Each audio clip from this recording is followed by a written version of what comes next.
സിനിമയിലെ വയലൻസും കേരളവും ഭയങ്കര ചർച്ചാ വിഷയമായിട്ട് പോയിക്കൊണ്ടിരിക്കുകയാണല്ലേ. ഞാൻ ഈ വിഷയം സംസാരിക്കരുതെന്ന് വിചാരിച്ചാണ്, പക്ഷേ കുറച്ചധികമായിട്ടുള്ള മീഡിയ ചർച്ചകളും അതുപോലെ തന്നെ കുറച്ച് പൊളിറ്റിക്കൽ പാർട്ടീസിൻ്റെ സ്റ്റേറ്റ്മെൻറ്റ്സും എല്ലാം എന്നെ കൊണ്ട് ഇത് സംസാരിപ്പിക്കുന്നു എന്നുള്ളതാണ്. 51 വെട്ടി ഒരു മനുഷ്യൻ്റെ മുഖം വികൃതമാക്കി അദ്ദേഹത്തെ കൊന്ന ഒരു പാർട്ടി പറയാണ് മാർക്കോ പോലുള്ള സിനിമകളാണ് കേരളത്തിന് എന്ത് പറയുന്നത്, അതായത് കേരളത്തിലെ യങ് ജനറേഷൻ്റെ ഉള്ളിൽ വയലൻസ് കുത്തി നിറച്ചുകൊണ്ടിരിക്കുന്നത് എന്നുള്ളത്. എൻ്റെ പൊന്നു കേട്ടാൽ വിശ്വസിക്കണം അല്ലേ? അച്ഛ ബഹുത് അച്ഛ, അല്ലാതെ ഒന്നും പറയാൻ എനിക്കില്ല. അതുപോലെ തന്നെ ഈ ലോകത്ത് ഏറ്റവും കൂടുതൽ യുദ്ധങ്ങൾ നടന്നുള്ളത് ആരുടെ പേരില, ഏറ്റവും കൂടുതൽ കൊലപാതകങ്ങൾ നടന്നുള്ളത് ആരുടെ പേരില? എൻ്റെ പൊന്നു ദൈവമേ, നിൻ്റെ പേരിലല്ലേ? എന്നിട്ടും ആണായി പിറന്നോനെ ദൈവം പാതി സാത്താനെ, മാർക്കോ നിൻ്റെ പേരിലാണല്ലോടാ ഉള്ള കുറ്റം മുഴുവനും.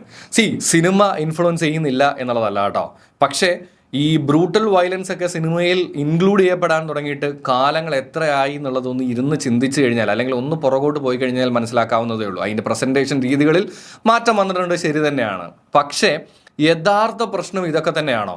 Parents, teachers, education system, political parties, law, religion, ഇങ്ങനെയുള്ള ഒരുപാട് ഘടകങ്ങൾ ഇതിനകത്തുണ്ടായിട്ടും സിനിമ മാത്രം പാപിയാകുന്നത് എങ്ങനെ? എനിക്ക് മനസ്സിലാവുള്ള ഇഷ്ട